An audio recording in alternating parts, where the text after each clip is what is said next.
but something like 50% of people have C. diff normally, and if they have a normal microbiome, they're fine.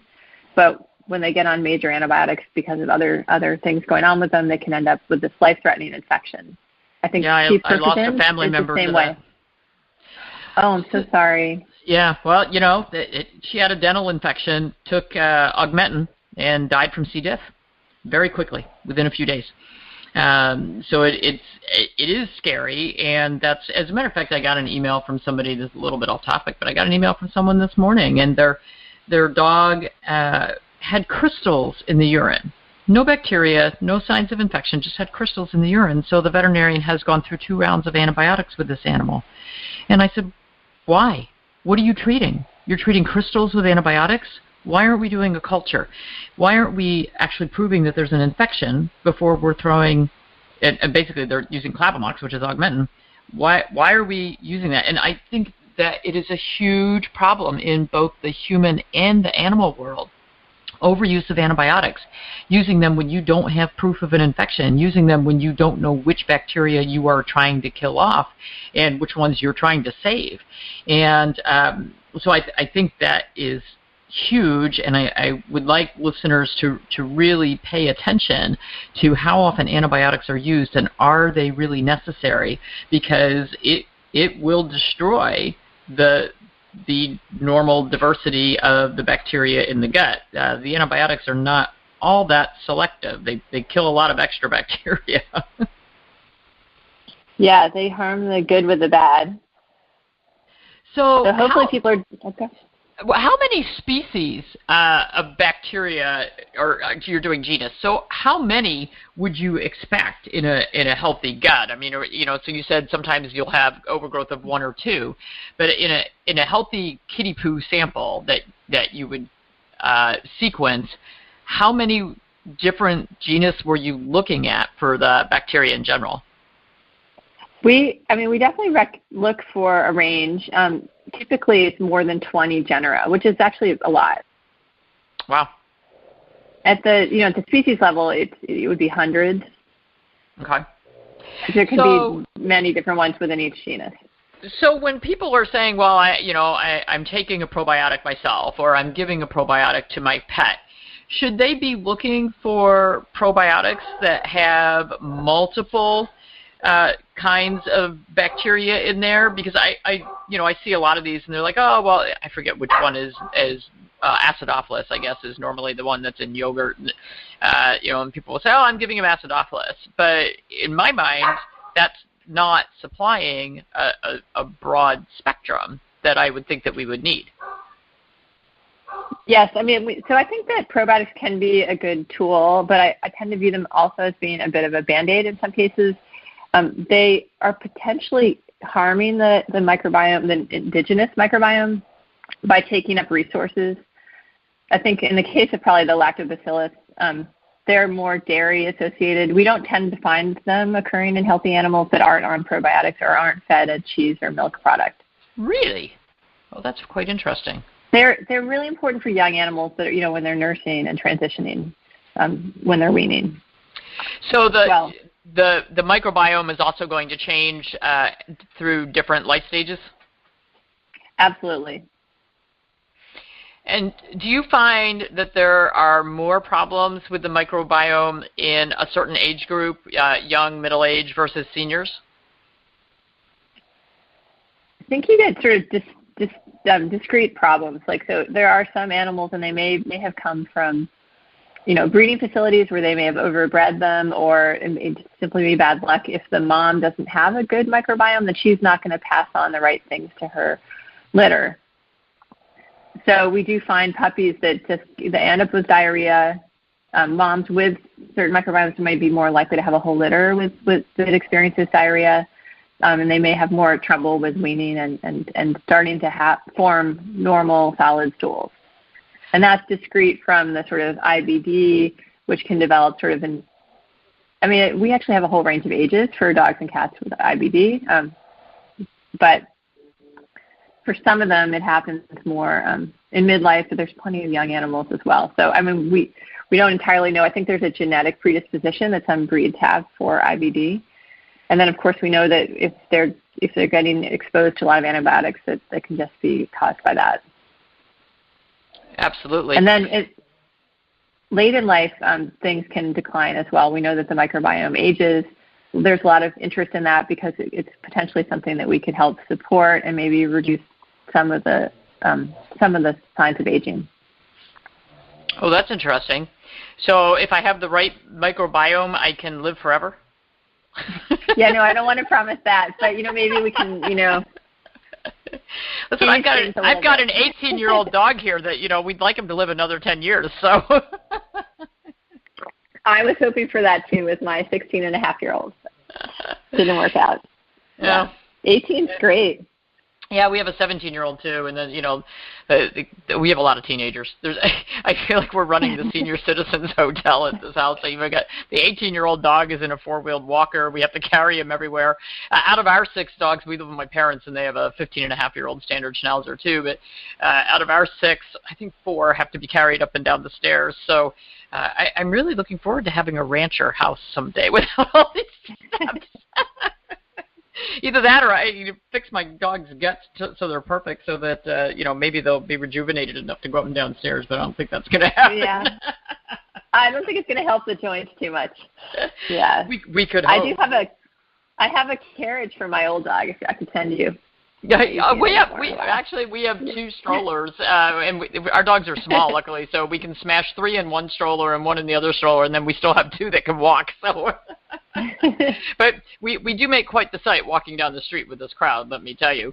All right, it is time for us to take a break to hear from our sponsors. When we come back, I'm going to have Holly get a little more into how this applies to everyday life. Now that we've heard about the kitty biome, we're going to talk about how this is now crossing other species, our dogs, and I don't even know if she's working on anybody other than cats and dogs, but we'll find out, and we'll find out how this is something that plays into everyday life. You're listening to Dr. Judy Morgan's Naturally Healthy Pets on DreamVision7Radio.com.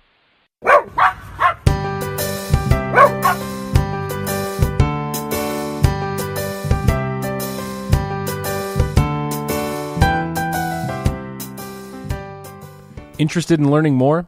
Visit Dr. Morgan's website at www.drjudymorgan.com, where you'll find detailed information about her blogs, a schedule of her upcoming speaking engagements, free information about integrative and holistic medicine, as well as an interactive forum where anyone can ask Dr. Morgan a question completely for free. Visit her website today to join the mailing list, where you'll find exclusive information and promotions only available to those select subscribers. Dr. Morgan is an accomplished author, having published several books about veterinary medicine and home cooking for your pets. You can find From Needles to Natural, detailing her journey from practicing traditional medicine to understanding the healing power of holistic practices today on Amazon Prime, as well as What's for Dinner Dexter and Canine Kitchen Capers, which are 2 great recipe books that you'll find both delicious and entertaining. When it comes to our pets' health, you can never be too careful. We invest significant time in ensuring that they have long and happy lives, but it's important to invest the same dedication into our own longevity. The key active ingredient in Dr. Morgan's wellness formula, pure New Zealand deer antler velvet, is now available as a standalone human-grade product. Life Deer Antler Velvet is a whole food supplement rich in calcium and collagen to support healthy joints and strong bones. Our products prioritize purity, ethical harvesting, and quality sourcing above all else. Visit lifepurerecovery.com to learn more and order your first bottle today.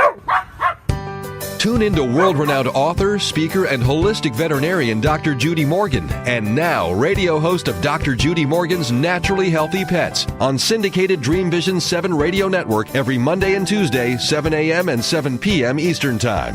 Not sure which vaccinations should be given or how often? Not sure which food is best for your individual pet? Find out the answers to your questions in this weekly show where Dr. Judy interviews top experts and showcases the latest products that will help your pets stay naturally healthy. Does your dog have bad breath? Tired of spending money on expensive dental procedures?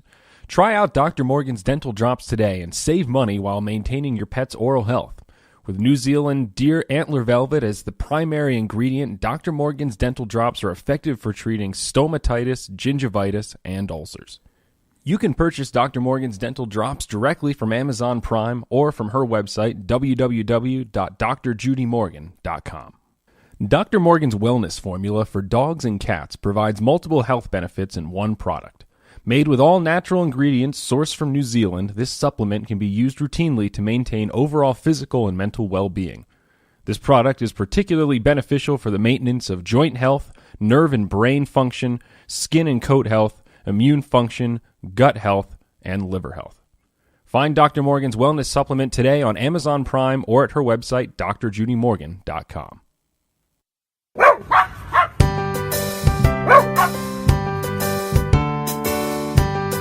Welcome back. You're listening to Dr. Judy Morgan's Naturally Healthy Pets on DreamVision7Radio.com.